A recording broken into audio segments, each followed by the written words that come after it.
friend, welcome to your sleep story.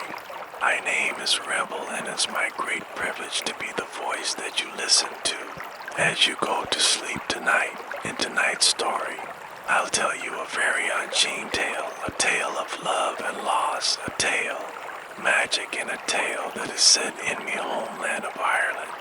It is the ancient legend of Oisín and Niamh, and I look forward to sharing it with you.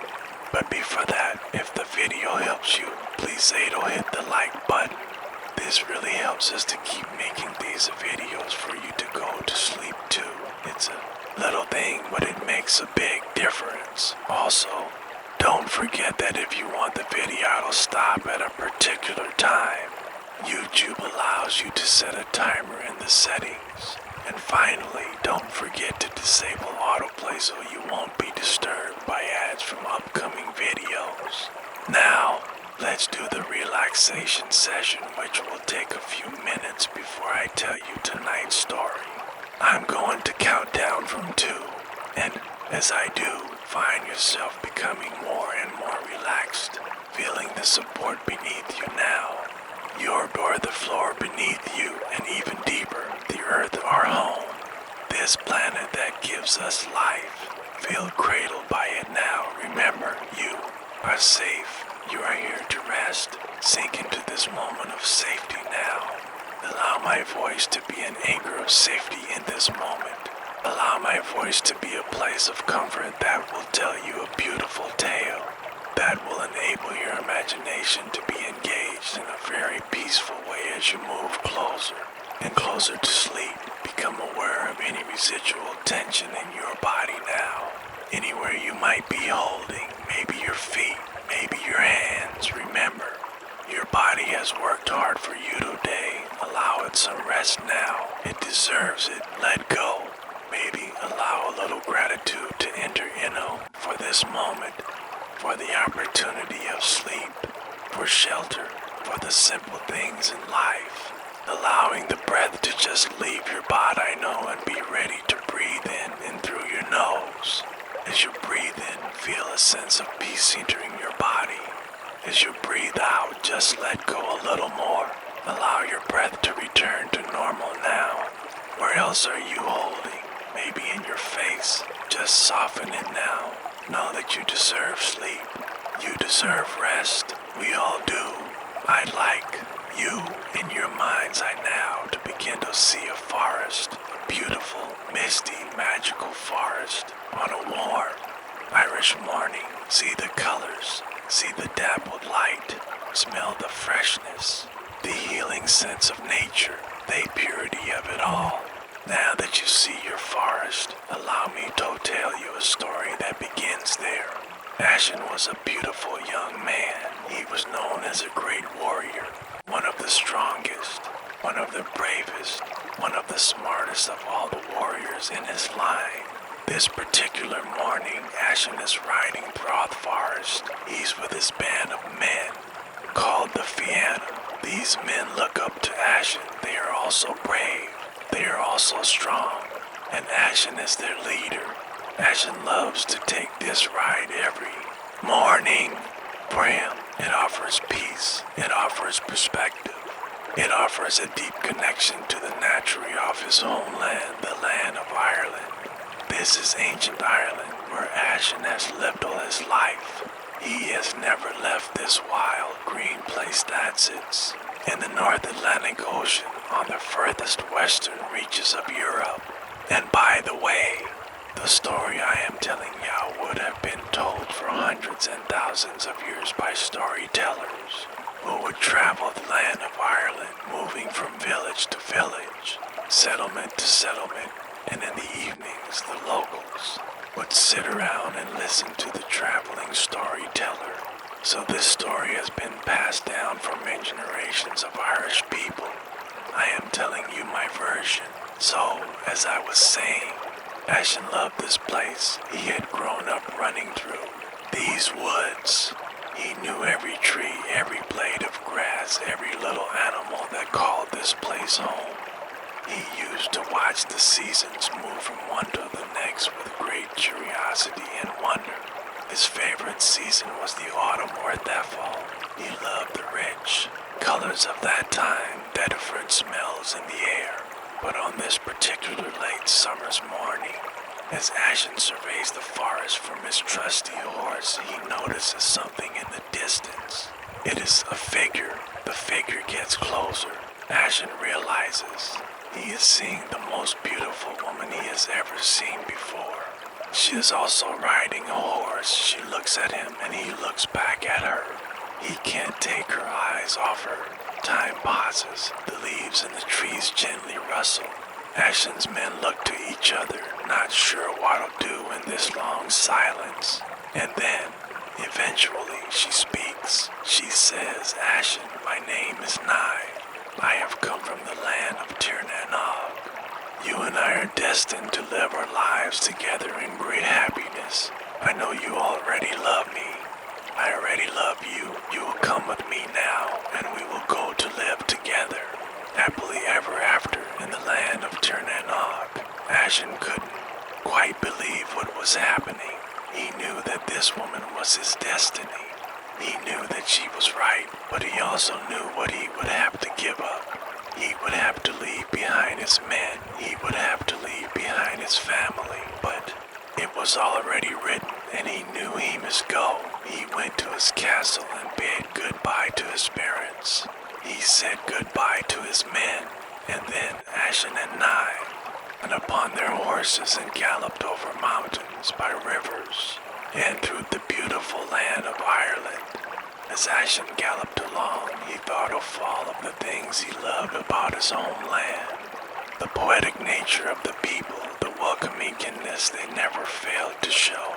The landscape itself, unlike any landscape in the world, wild and green, rocky and ocean weathered. And speaking of the ocean, they soon arrived there. The rain was falling as the two young lovers reached a beautiful beach on the southwest coast of Ireland. They looked at each other and knew that they were doing exactly the right thing. They felt so safe together, so ready to spend each other's lives together. As the rain fell down upon their happy faces, they shared their first kiss. This was a moment that would stay with them both forever. Now they mounted their horses again, and Niamh said to Ashen, "Follow me." And to Ashen's surprise, Niamh started to gallop across the ocean. Ashen could do nothing else but follow her. And so, as if by some ancient Irish magic, the two horses galloped on water. The rain continued to fall. The ocean waves were big, and sometimes it was like they were galloping up mountains of water. But at all times, they knew they were safe because they had the power of the magic within them and the power of their shared love together. For some time, they landed on another beach, but this beach was unlike anything Ashen had ever seen, for this beach was on the land of Tirnanog. The sand was a beautiful pink color, the water a deep turquoise, and by now, the rain had stopped, the skies had cleared, and the sun, our nearest star, was saying goodbye to the day as it fell behind the ocean. "Welcome to Tirnanog," Niamh said, "your new home."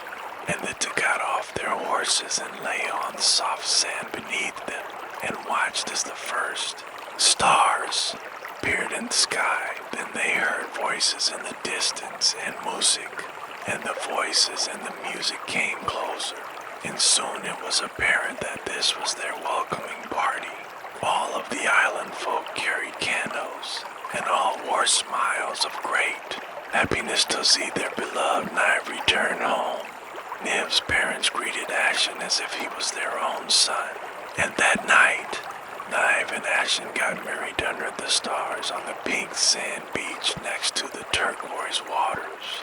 It was here, next to this beach, that they would build their first home. It was here that they spent many, many happy years together. Ashen deeply loved Tirnanog. He loved swimming in its crystal clear waters. He loved the sense of community, how he felt so welcome here. He loved Niamh's parents, but most of all, he loved Niamh. He loved the family they created. He loved everything about his life. But after some time had passed, a lot of time, one day, as Ashen was walking along the beach, he looked out across the Oisín and wondered about his homeland. He wondered how his own parents were and craved to see them. He went and found Niamh and said to her, "I need to go home just for one day. I need to check that my people are okay." And Niamh didn't want him to go. She told him that he might never be able to return to Ternana, but Ashen was sure he needed to go. And so, after much discussion, Niamh brought a beautiful white horse down onto the beach and handed the reins to Ashen. She said to him, "Take this magical white horse, gallop across the ocean to Ireland. But when you get there, do not let any part of yourself touch the land of Ireland. If you do, you won't be able to come back." And so, Ashen bid goodbye to his family, bid goodbye to Niamh, held her in a long embrace, mounted the white horse, and galloped out across the ocean, first above the turquoise waters and then into the Atlantic. The rain started to fall again, and after some time, Ashen was back on his beloved homeland, Ireland.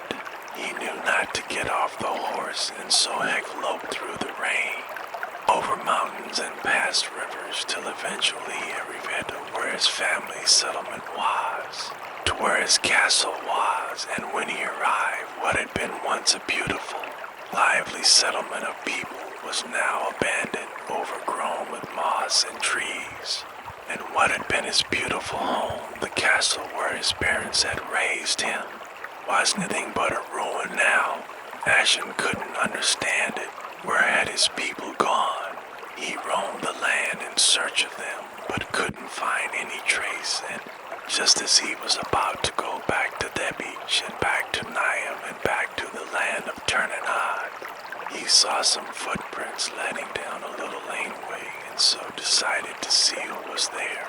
And there, down the laneway, were some very old men, trying to move a big rock out of the way of their path. And now Ashen was strong, and knew he could help, but he couldn't get off the horse, and so instead he leaned off his horse at an angle, and tried to grab the rock with one arm. But as he did, he slipped and fell, and landed on the soft earth of the land of Ireland. When he landed there, quite an amazing thing happened. Ashen aged 300 years. You see, the land of Ternana is where time stood still. While he was there, Ashen hadn't aged a day. But now that he was on his homeland, he had checked the amount of years he had been gone. The old men could see that Ashen didn't have long left, and so they carried him together up to the top of a mountain called Patrick. At the top of that mountain was where St. Patrick lived. St. Patrick blessed Ashen as he moved on to another world. Now some say that the other world he went to was straight back to Ternana, and some say as well that Ashen and Niamh continued to gallop the oceans around the beautiful, mystical, magical island of Ireland.